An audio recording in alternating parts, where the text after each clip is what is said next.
maalmahan sidaad ka warqabteen ba dalku ama bahda sportska gaar ahaan kubadda cagta waxaa ka jira hoolo doorashooyin xoogaa aad moodo in dhowr mar xoogaa ay war ka soo laabteen qaabka annaga ka wasaarad ahaan go-aanka doorashooyinkaas waxay tahay maadaama aan cod dheer horeyna ugu sheegnay inaan la aqbali karin doorashooyin isbarbaryaac ah aan la aqbali karin doorashooyin qolo gaar ah ay maxay toole isu ay iclaamiyaan ama qolo gaar ah ay isku caana shubaan sababtoo ah annaga ka wasaarad ahaan xiriirka ama xiriirada kala duwan ee dalka ka jira waa ka madax banaan yihiin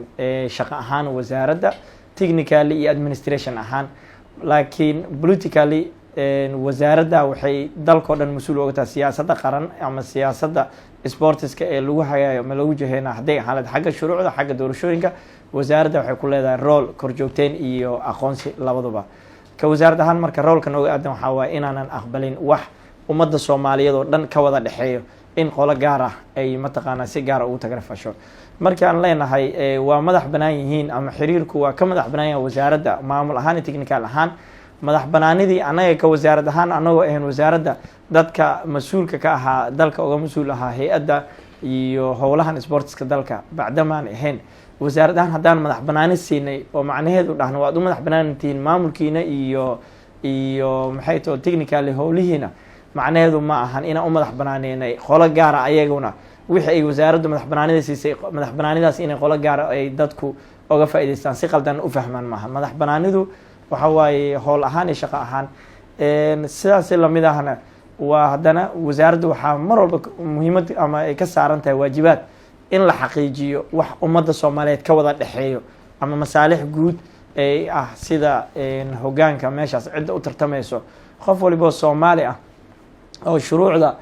u qoran hay-adda kubadda cagta ee dalkeena SSF iyo maxay toole hay-adda kubadda cagta adduunka ee FIFA ee aynu memberka ka nahay shuruucda u qoran qof kastoo soomaali ah oo bah sportis ah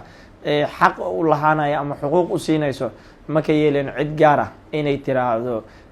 waxaan anay ugu fiican tahay adiga eligible uma tihid aniga keliyaan u ahay annaga waxaan rabnaa ama wasaarad ahaan in laysku wado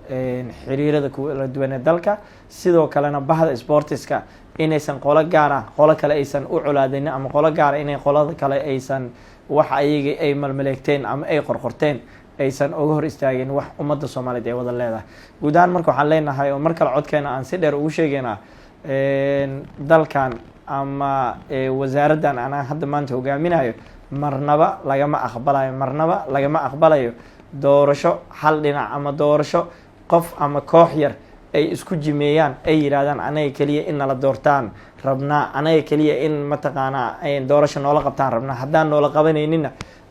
waxaan sameyneynaa waddanka waxaan gelinaynaa suspension ama ganaax wax laga akrisa karo maahan wax laga aqbali karo ma ahan haddii horey ay u dhici jirtay doorashooyin ama wax u eg magac doorasho ay mataqaanaa laysku caleema shubi jiray ama laysku caleema saari jiray waqtigaas iyo muddadaas waa soo dhammaadeen maanta aan qarnigaan aan taagannahay 2023 oo ay dunida horumartay aan rabno annaga inaan la jaan qaadno aan wax la qaybsano marna ma aqbaleyno in qolo gaar ah ama dad yaroo kooban ay dib ula haraan institutionka dalkeena ama horumarinta kubadda cagta dalkeena wasaaraddu iyo cid waliba oo bahda sportiska ah waxaa ka go-an inay soo dhaweyso qof waliboo hayo fikrad saliima lagu horumarinayo kubaddan cagta hadduu ilaa yirahdo annaguna waxaan iska saari doonaa waajibaad gaar iyo mas-uuliyad gaar ah mar kale waxaan cod dheer ku leeyahay madax banaanidu ma ahan inay qolo gaara ku tagrifasho awoodda iyo waxa ummadda ka wada dhexeey madax banaanidu waxa waaye waxa qofka uu ku yimaado shaqadaas iyo xafiiskaasi qofka ku yimaado si dimuqraadiyad leh doorasho galo haddii doorashadaas qofka uu calafkiisa ku helo qofkaas annaga wasaarad ahaan aan la garab istaageynaa oo aanan kula shaqeynayn hadduu ilaa yiraahdo sidoo kale wasaaraddu waxay dhowaan hadduu ilaa yiraahdo ayaduna ay sameyn doontaa insha allah ay la soo wareegeysaa guud ahaanba garoomada oo ay si buuxda ay u howlgelin doonto hadduu ilaa yiraahdo ay geyn doonto dhalinyaro soomaaliyeed oo bahda sportska ee ugana sameyn doonto shaqo abuur hadduu ilaa yiraahdo bacdama ay marar badan nagu soo laabatay shaqo ma lahan dhalinyartu cabasho badan bixinayso meelaha ugu horeeya aan rabno hadduu ilaa yiraahdo inaan dhalinyarada uga abuurno income generation waxaa waaye garoomada waaweyn insha allah waxaa jiro qorshe hooleed fiican oo wasaaraddu ay soo diyaarisay meel heer gabagabo taagan insha allah iyaduna mar dhow hadduu la yihahdo waa idiin soo bandhigi doonaa waqti dhowna waa hirgelin doonaa insha allah waxaana rajaynaynaa phase 1 qorshe hooleedkaas inay ka faa'iideysan doonaan marka ugu horeyso ilaa iyo 100 dhalinyaro ah oo ay u noqon doonto shaqo abuur hadduu la yihahdo. waa mahadsantiin.